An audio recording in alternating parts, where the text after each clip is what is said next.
Pernahkah kamu merasa harus bisa bahasa Inggris untuk dianggap cerdas, modern, atau bahkan layak dihargai?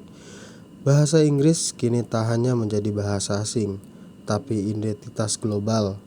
Kita menggunakan untuk belajar, bekerja, bersosialisasi, hingga bermimpi. Namun pertanyaan bukan hanya apakah kamu bisa bahasa Inggris, tapi apa dampaknya jika seluruh dunia hanya berbicara satu bahasa. Saat ini, lebih dari 60% konten internet menggunakan bahasa Inggris. Sebagian besar jurnal ilmiah, konferensi global, bahkan platform edukasi digital, semuanya berbasis satu bahasa ini. Ini bukan sekadar dominasi teknis, tapi kultural. Seperti yang dijelaskan oleh Antonio Grasim, hegemoni budaya adalah bentuk kekuasaan yang tidak memaksa, tetapi membentuk cara kita berpikir dan memilih secara tidak sadar. Kita menerima bahwa bahasa Inggris adalah bahasa pintar, bahwa ilmu pengetahuan, prestis, dan modernitas hanya sah jika disampaikan dalam bahasa tersebut. Padahal, bahasa seharusnya bukan soal superioritas, melainkan keberagaman dan kesetaraan. Benar, bahasa Inggris membuka pintu ke universitas kelas dunia, beasiswa internasional, dan pengetahuan tak terbatas. Tapi, akses ini bukan tanpa harga. Menurut laporan UNESCO tahun 2023, jutaan pelajar dari negara berkembang mengalami language education exclusion. Tertinggal bukan karena tak mampu, tapi karena tak fasih. Sementara itu, jurnal-jurnal akademik dari Asia atau Afrika yang tidak berbahasa Inggris sering tidak diakui oleh sistem pemerintahan internasional. Alih-alih inklusif, pendidikan global justru menciptakan seleksi tak kasat mata yang hanya bisa dilalui oleh orang mereka yang menguasai satu bahasa dominan. Akibatnya, pengetahuan lokal, metode pembelajaran, dan bahasa pengantar ibu menjadi kehilangan nilai.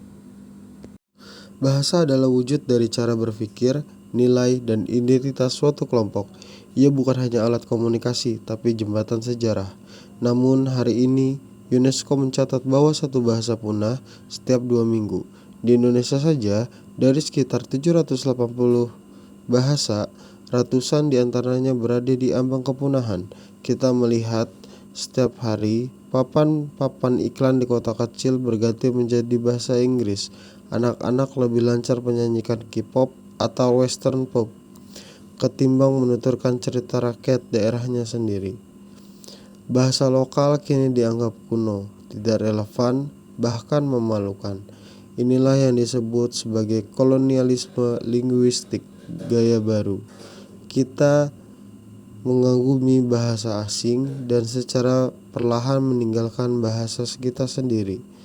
Ketika bahasa mati, kita kehilangan kosakata, metafora, dan cara memaknai dunia yang tidak tergantikan. Apakah kita harus menolak bahasa Inggris? Tentu tidak. Bahasa Inggris bisa menjadi alat kolaborasi, jembatan pengetahuan, dan simbol mobilitas. Tapi penting juga untuk diingat, menjadi warga global bukan berarti harus melupakan akar lokal. Kita bisa menjadi lingual, bahkan multilingual. Kita bisa belajar bahasa Inggris sambil melestarikan bahasa ibu. Kita bisa mengglobalkan tanpa kehilangan jati diri. Di banyak negara seperti Finlandia, Korea, dan bahkan Rwanda, pemerintah aktif mendorong penggunaan bahasa lokal di sekolah, media, dan internet, bersamaan dengan pendidikan bahasa Inggris. Karena masa depan tidak harus memilih salah satu, masa depan adalah keberagaman. Bahasa Inggris mungkin bahasa masa depan, tapi bahasa ibu adalah warisan masa lalu yang membuat kita utuh. Kini tinggal satu pertanyaan, apakah kamu masih bangga berbicara dalam bahasa ibu?